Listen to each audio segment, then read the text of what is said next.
Buenos días muchachos, la clase de hoy vamos a ver el grupo funcional de éteres. Esta clase será algo breve porque en realidad sobre los éteres pues no hay mucho que aportar, mucho que explicar más bien, ¿no? Entonces, el día de hoy les digo, la clase será un poco breve. Bueno, nosotros ya hemos visto pues casi todos los grupos funcionales, nos falta de ver éteres, amidas y aminas. Entonces, en esta ocasión vamos a abordar el tema de éteres. La clase de mañana la vamos a tener por videollamada y yo creo que vamos a ver amidas y amigas por videollamada. Nada más les quiero explicar otra cosa ahí en la videollamada, pues por eso lo cité, ¿sí? Para el jueves. Entonces, vamos a comenzar. Los éteres, pues son compuestos orgánicos, los cuales se caracterizan por tener este grupo funcional. Son dos radicales unidos mediante un oxígeno entre ellos. Esos radicales pueden ser radicales alquilos o radicales arilos. Ya habíamos mencionado que un radical arilo era aquel que contenía una estructura cíclica en su cadena y un radical alquilo es el que no contiene ningún anillo, ninguna estructura cíclica, ¿sí? Ningún anillo benceno en sí. Entonces, aquí si se fijan, pues nos está indicando que el grupo funcional de los éteres es un radical que está unido a un oxígeno y ese oxígeno está unido a otro radical, a una R'. ¿Qué significa eso? Que puede estar unido a un radical igual al que está acá o bien a un radical diferente. Los éteres por lo general se definen como compuestos orgánicos que podrían considerarse derivados del agua por simple sustitución de los átomos de hidrógeno por grupos alquilos. En los éteres se encuentran dos grupos alquilo o bien dos arilos unidos a un átomo de oxígeno. ¿Por qué decimos que se puede considerar como un derivado del agua? Porque la molécula del agua es H2O. Está compuesta por dos átomos de hidrógeno y uno de oxígeno. Entonces, nosotros la molécula del agua la representamos normalmente como dos hidrógenos unidos a un átomo de oxígeno, que sería esto, ¿sí? Bueno, está muy feo, aquí le voy a arreglar. Vamos a borrarle esta O y aquí también. Y como lo representaríamos es así. Aquí vamos a tener un oxígeno que está unido a estos hidrógenos, ¿sí? Entonces decimos que los éteres se pueden considerar derivados de la molécula del agua porque en vez de tener estos hidrógenos en la molécula del agua, los hidrógenos se van a sustituir por estos radicales, ¿sí? Por eso se tiene aquí la definición en la diapositiva, donde dice, los éteres son compuestos que podrían considerarse derivados del agua por simple sustitución de los átomos de hidrógeno por grupos alquilos. Que esos grupos alquilos o bien los grupos arilos, si contuvieran esos radicales un benceno, deben estar unidos a un átomo de oxígeno. Luego, los éteres los podemos clasificar como simples o simétricos y como mixtos o asimétricos. ¿A qué se refiere cada uno de esos éteres? Nosotros podemos hablar de un éter simple o simétrico cuando los dos radicales son iguales. O bien puede haber éteres mixtos o asimétricos cuando los radicales son diferentes. Les digo, este es el grupo funcional con el cual nosotros vamos a identificar la presencia de un éter. Si tenemos una cadena hidrocarbonada, una cadena de un grupo de un compuesto y vemos que hay un oxígeno que está enlazando esos dos radicales, entonces diremos, esto es un éter. ¿Por qué? Por la presencia de este grupo funcional. Ejemplos de éteres simétricos y asimétricos son los que presentamos a continuación. Un éter simétrico tiene exactamente el mismo radical de este lado del oxígeno que del otro lado. Entonces, por eso decimos que puede ser un éter simétrico. Es decir, esta R de aquí es exactamente igual a la R del otro lado del oxígeno, que esta sería la R', ¿sí?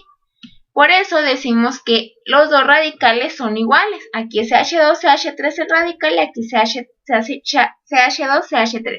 Es decir, tiene dos radicales etiles unidos al oxígeno. Por eso decimos que este es un éter simple o simétrico.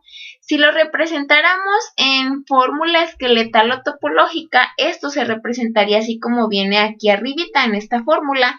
Recordemos que cada vértice es un carbono. Aquí sería este carbono, el oxígeno, otro carbono, ¿sí? De esa manera, el radical sería CH3, CH2, oxígeno, CH2, CH3. Aquí tendríamos esto mismo, pero representado de manera esqueletal. Luego, de este lado tenemos un éter asimétrico o mixto. ¿Por qué? Porque el radical que se encuentra al lado izquierdo del oxígeno es diferente al radical que se encuentra del lado derecho del oxígeno, ¿sí? ¿Qué quiere decir esto?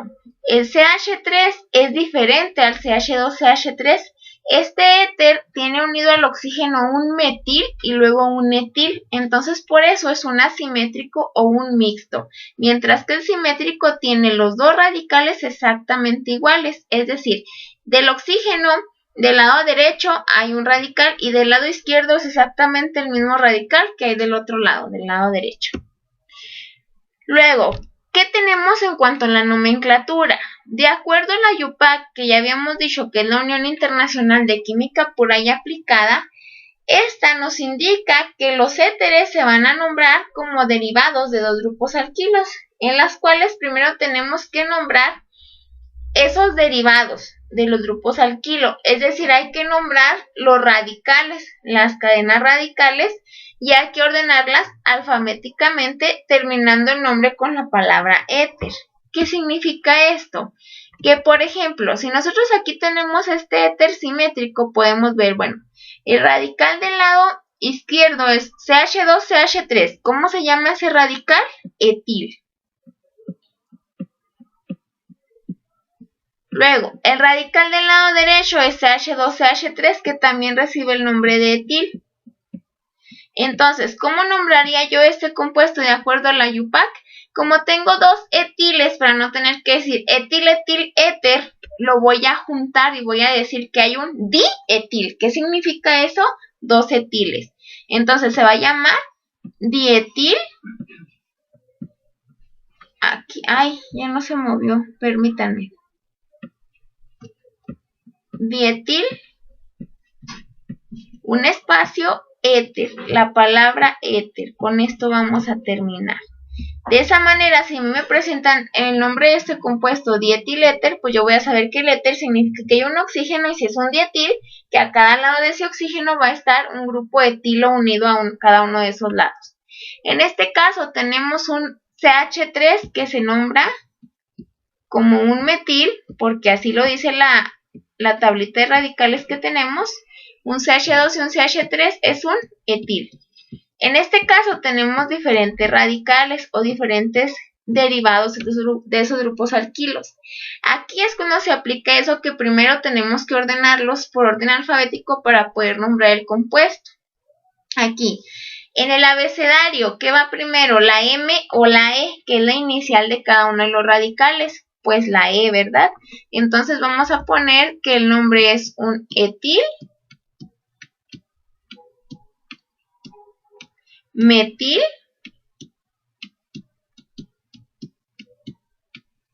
y terminamos con la palabra éter. De esa manera pues ya tenemos nombrado ahí nuestro éter, que son igual aquí a como nos muestran en los ejemplos de la nomenclatura. Nos dicen, bueno, aquí tú tienes un éter. ¿Cómo lo sabemos? Porque aquí hay un oxígeno que está enlazando a este radical y a este otro radical de acá, ¿verdad? A este radical prima. Luego tenemos que un radical es un CH3, que sería un metil, y un CH2CH3 sería un etil. Entonces hay que nombrarlos por orden alfabético. Primero ponemos etil, metil, y al final la palabra éter para indicar pues que este es el grupo funcional de este compuesto, que tenemos este oxígeno uniendo los radicales. Luego aquí tenemos el dietiléter, que pues básicamente son los mismos ejemplos que teníamos acá. Y finalmente tenemos aquí uno diferente, ¿verdad? Tenemos aquí el radical, que es un CH3, y luego el otro radical va a ser CH2, CH2, CH2, CH3, que conocemos como butil. Entonces, hay que nombrar los radicales primero en orden alfabético. En el abecedario va primero la B antes que la M. Entonces, por eso nombramos butil, metil, éter, ¿sí? Aquí coincide, muchachos, en que, por ejemplo, este radical de la derecha, pues ha sido el primero que se va a nombrar, al igual que aquí. Sin embargo, no siempre sucede esto. O sea, esto va a depender del nombre de los radicales y pues siempre vamos a nombrar en primera instancia a los radicales que inician con, pues por orden alfabético, sí, que su inicial va antes en el abecedario. Porque yo aquí igual pude haber tenido CH3, CH2 o CH3, entonces en un principio tendría el etil, el oxígeno y luego el metil, y se nombraría así etilmetiléter, ¿sí? Igual aquí yo pude haber tenido primero CH3, CH2, CH2, CH2 o CH3. De esa manera tendría primero el butil, el oxígeno y luego el metil, pero se seguiría nombrando butilmetiléter. Luego, ¿qué propiedades físicas y químicas tienen los éteres? Los éteres tienen puntos de ebullición menores que la de los alcoholes, con peso molecular comparable, por lo que se puede considerar que tienen puntos de ebullición bajos, ¿sí? Quiere decir que ebullen a una menor temperatura que los alcoholes. La solubilidad en agua, si la comparáramos con la solubilidad que tienen los alcoholes, decimos que solamente los éteres de muy bajo peso molecular son solubles en agua. Los éteres de mayor peso molecular son insolubles en agua. De hecho, hay muchas sustancias en el laboratorio que luego no son solubles en agua. Y como no se pueden solubilizar en agua, utilizamos como solvente el éter, porque el éter está catalogado como un solvente orgánico. Es decir, es un solvente en el cual se pueden disolver algunos compuestos que en el agua no se logran solubilizar. Luego, decimos que son muy inflamables. Cuando se dejan al contacto con el aire, pueden llegar a formar peróxidos explosivos. Por eso cuando estamos manejando los éteres, debemos de tener cuidado pues de que no se vaya a provocar un incendio, que no se vayan a, pues sí, a incendiar, digámoslo así. Los enlaces que presentan los éteres son similares a los enlaces del agua, por lo que se puede decir que los éteres son moléculas polares. Pero les digo que se utiliza mucho como solvente orgánico. Cuando hay algún reactivo que no se disuelve bien en agua, se utiliza el éter como solvente orgánico. O sea, en vez del agua se va a utilizar el éter para solubilizar ciertos compuestos. ¿Qué aplicaciones tienen los éteres? Los éteres se caracterizan por su falta de reactividad química, lo que les hace ser muy empleados como disolventes en un gran número de reacciones orgánicas, que era lo que les mencionaba, que se manejan mucho como solventes de algunas sustancias que no se pueden disolver en agua, tales como aceites, grasas, resinas, perfumes y todo aquello que es invisible en agua puede llegar a ser visible en los éteres, por eso se utilizan como solventes. El éter de mayor importancia comercial es el dietiléter, que es también llamado éter etílico o simplemente éter. Este éter en un inicio, cuando recién se utilizaban la anestesia y se hacían los procedimientos quirúrgicos con sedación, se empleaba como anestésico quirúrgico, pero es muy inflamable y con frecuencia presentan los pacientes pues, como efectos secundarios debidos al uso del éter, que puede ser que vomiten al despertar de la anestesia o inclusive que todavía no estén completamente conscientes y lleguen a vomitar. Eso pues puede causar broncoaspiración, ¿verdad? En los pacientes. Ahora pues ya no es el más utilizado el anestésico, ¿verdad? Pero en un inicio, cuando recién empezaban las cirugías y la sedación, pues sí se utilizaba el éter etílico como un anestésico. Algo les iba a decir sobre el éter etílico. Que los éteres son muy volátiles, De hecho, si ustedes dejaran abierto una botella o el contenedor de los éteres, si lo dejan así al medio ambiente totalmente destapado, no sé, lo dejan 3 horas, van a ver que se ha bajado el volumen de, de ese contenedor de líquido de éter, porque es muy volátil. Todos aquellos reactivos que son volátiles, al manejarlos en el laboratorio, nosotros debemos de tener ciertas medidas de seguridad. ¿Por qué?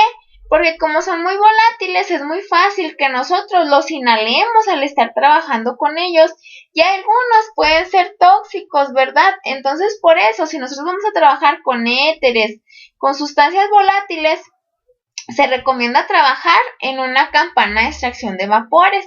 ¿Para qué? Para que esos líquidos que son volátiles se coloquen dentro de la campana y la campana absorba todos esos vapores y no nos lleguen a nosotros y no los estemos oliendo a nosotros, no los estemos, bueno, pues sí, ¿verdad? Es una manera como de ingerirlos nosotros por vía respiratoria. Entonces les digo, el éter es muy volátil, o sea, de hecho hasta tiene un olor característico. Luego, todos aquellos componentes o aquellos compuestos que son volátiles, por lo general, en la manera en la que vienen para almacenarlos, casi siempre tienen un taponcito de plástico y luego ya ahora sí la taparrosca que traen casi todos los reactivos. Eso es muy común tal vez que lo vean con las acetonas, con lo que se utiliza, bueno, en este caso ya sabemos el nombre correcto, ¿verdad? Que es propanona, que se utiliza para remover el barniz de uña, el esmalte. Si se fijan, pues esa trae la taparrosca y luego ustedes la abren y luego trae como un plastiquito que le embona. Eso es para evitar que se volatilice o que se escape esa solución porque es volátil la propanona. En ese caso les digo, también lo mismo sucede con el éter o lo que puede suceder con algunos alcoholes. Luego, ¿cuál es la reacción más común en el caso de los éteres? En el caso de los éteres vamos a tener como reacción más común la de deshidratación de alcoholes. Un éter se puede obtener por medio de la deshidratación de alcoholes. ¿Qué significa esto? Si yo pongo a reaccionar dos moléculas de alcohol, las coloco a altas temperaturas como 140 grados centígrados en medios ácidos, entonces lo que sucede es que estos alcoholes se van a unir y va a haber desprendimiento de una molécula de agua, porque uno de estos OH se va a unir con un hidrógeno de esto otro OH, de manera tal que esto se une y forma una molécula de agua, que es la que tenemos acá. Va a formar esa molécula de agua y lo que queda o el residuo que queda del alcohol, este radical se va a unir con este oxígeno y con el otro radical del otro alcohol, y pues de esa manera nosotros aquí podemos obtener ese éter, ¿verdad? Entonces la manera en la cual se puede obtener éteres es por medio de una reacción de deshidratación de alcoholes. Nosotros podemos obtener el éter dietílico o el dietiléter a partir de la deshidratación de dos moléculas de etanol y de esa manera obtendríamos el éter. Aquí pues tenemos otro ejemplo de éter que puede ser el dimetiléter. Si nosotros pusiéramos a reaccionar dos moléculas de metanol en medio ácido a altas temperaturas, se va a deshidratar, estas dos moléculas se van a deshidratar. ¿Por qué? Porque se va a eliminar una molécula de agua de ellas. Un OH se va a unir con el hidrógeno del otro OH, forma una molécula de agua y de esa manera obtenemos un éter que va a ser el CH3 unido al oxígeno de aquí y al CH3. De esta manera obtendremos el dimetiléter. Entonces, hasta aquí pues vemos el tema de ésteres. La clase de mañana veremos amidas y aminas y con eso terminamos los grupos funcionales. Por favor, me gustaría aprovechar la clase de mañana del jueves para ver si ustedes tienen algunas dudas con respecto a los grupos funcionales que hemos venido viendo. Recuerden, este segundo parcial va a iniciar con el tema de química orgánica. Luego vimos hidrocarburos, que eran alcanos, alquenos, alquinos. Vimos alcoholes, vimos aldehídos y cetonas, ácidos carboxílicos, ésteres y ahora éteres. Me gustaría que repasaran un poquito todos esos grupos funcionales y si es que tienen alguna duda o alguna cuestión, Me gustaría que la viéramos pues el día jueves 15 que tengamos la videollamada, por favor. Pues sin más, muchachos, los dejo. Espero que tengan un buen día y pues gracias por su atención. Hasta luego.